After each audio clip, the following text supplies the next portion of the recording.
Bismillahirrahmanirrahim.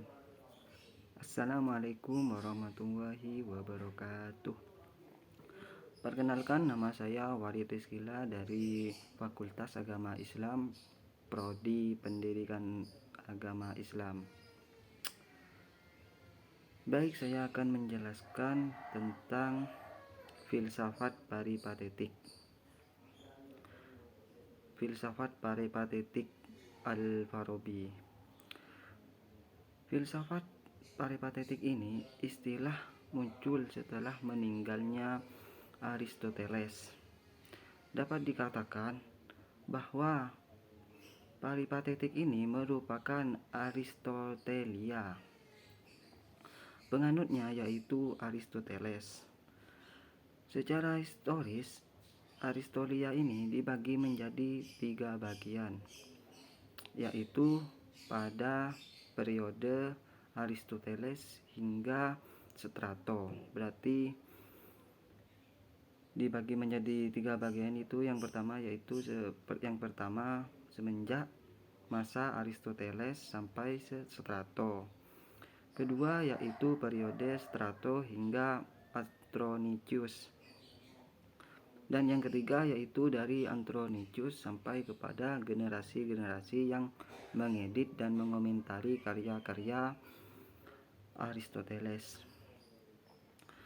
Istilah peripatetik ini juga merujuk pada bahasa Yunani,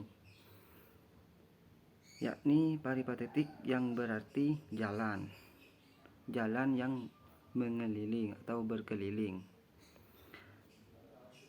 Dan dalam tradisi filsafat Islam, istilah peripatetik ini kemudian dikenal dengan nama masisaiyah, yang berarti berjalan-jalan. Hal ini merujuk pada pengertian yang sama terhadap metode pengajaran Aristoteles. Namun ada yang berbeda ketika peripatetik ini masuk ke dalam Islam. Menurut Hussein Nars mengalami perluasan pembahasan, yaitu masuk ke Islam. Menurut Hussein Nars mengalami perluasan pembahasan. Al-Farabi mempunyai beberapa perjalanan, yaitu yang pertama kondisi sosial, yang kedua gerak intelektual, yang ketiga riwayat hidup, yang keempat yaitu karya dan kontribusinya. Baik, yang pertama yaitu kondisi sosial politiknya. Al-Farabi hidup pada masa periode kedua, masa pemerintahan Abbasiyah. Suatu masa di mana khalifah memerintahkan di Baghdad secara politis.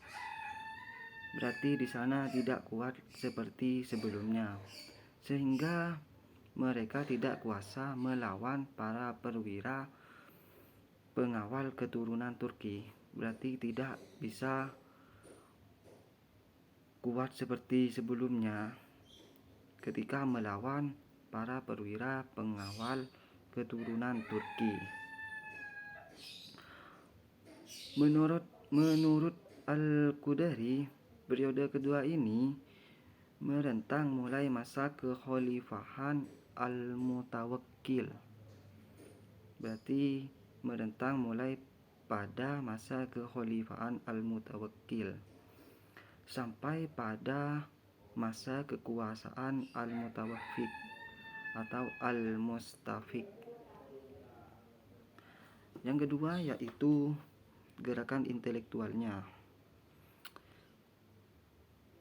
Kegiatan-kegiatan ilmiah atau gerakan intelektualnya itu pada masa Khalifah Bani Abbas bergerak dinamis seiring dengan dinamika politik yang ada. Kegiatan intelektual ini menempuh 2 jalan yang berbeda. Yang pertama yaitu saling berbenturan satu sama lain yang dinamakan atau yang dimaksud dengan ortodoks dan salaf. Dan yang kedua yaitu jalan yang tidak atau kurang ortodoks, itu banyak rintangan begitu.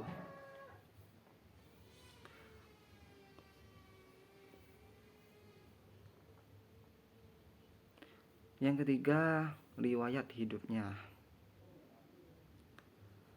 Al-Farabi nama lengkapnya yaitu Abu Nas Muhammad ibnu Muhammad ibnu Tarkan ibnu Auzulak Al-Farabi.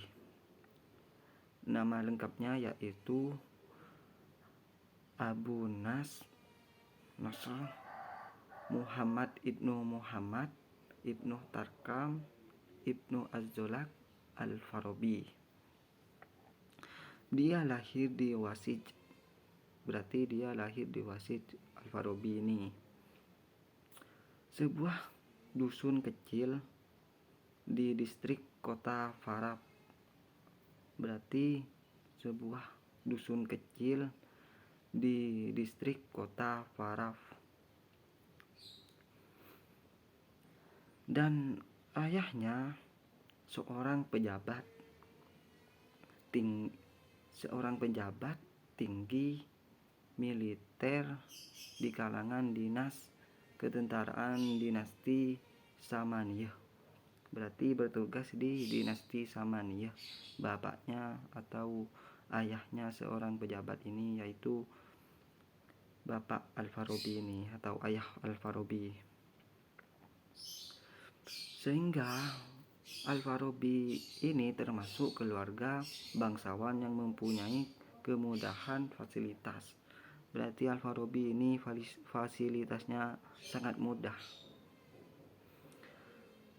Pendidikan dasarnya Al-Farabi ini dijalani di Farab, sebuah kota yang sebagian besarnya penduduknya mengikuti mazhab Syafi'i. Berarti penduduknya banyak yang mengikuti mazhab Syafi'i. Di sini dia mempelajari bahasa, kesusastraan, ilmu agama seperti fikih, tafsir, dan ilmu hadis, dan aritmatika dasar di samping Al-Quran. Al-Farabi meninggal di Maskus, berarti Al-Farabi meninggal di Maskus bulan Rajab Desember pada usia 80 tahun.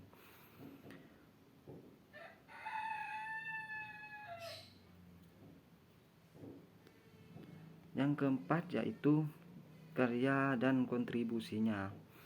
Karya-karya dan kontribusinya dalam perkembangan keilmuan menurut catatan biografer internasional tradisional sebagai laporan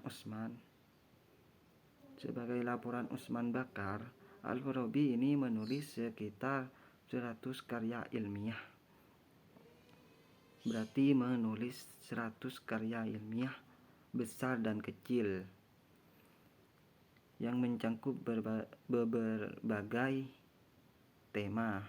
Karya tersebut tampak ditulis dalam bahasa Arab dan kebanyakan diantaranya linguistik, logika, fisika, metafisika, biologi, politik, astronomi, musik, dan beberapa tulisan yang tentang sanggahan terhadap pandangan filosof tertentu.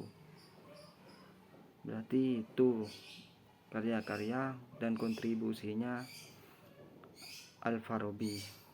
Baik, cuman itu yang dapat saya sampaikan. Selebihnya mohon maaf. Assalamualaikum warahmatullahi wabarakatuh.